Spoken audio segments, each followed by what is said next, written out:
lot of what I see, maybe I'll pull it into a specific recent event. So I had recently done 2 workshops, taxes and retirement. And thank you, Angel and Sam, for helping record on that. Yes, check that out, guys. Awesome. On Facebook Live, check that out. It's on YouTube. Freedom Strategy Group. It's up live on YouTube. Go on, I'm sorry. Perfect. Yeah, so taxes and retirement. And really why I did these workshops is a free workshop is it forces you to get that extra level of education, just even deeper knowledge within one area.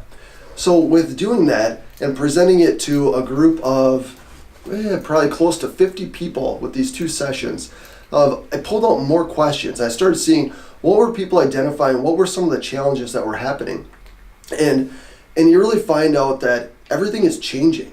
So from Social Security, where it's taxed at in retirement, it started out when it was first put into place, it was never meant to be taxed.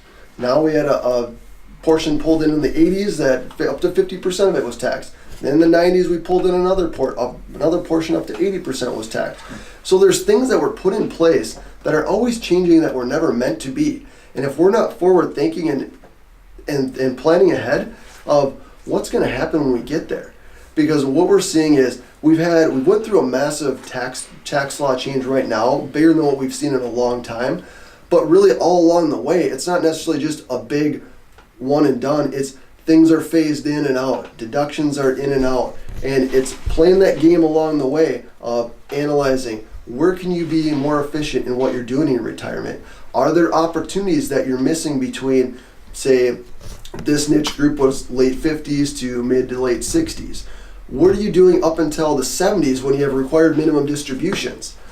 A lot of people are missing the opportunities because by the time they're working with their CPA, they're so busy hitting the tax deadline, the CPA can just keep up with doing the best they can with looking backwards. So what just happened last year? Well, more of the opportunities is had you been thinking forward and planning going forward. I've heard the analogy of using it this way. You can get to work by driving, looking in your rearview mirror, going backwards, but it's a lot better if you're going forward. That's absolutely forward planning. That's true.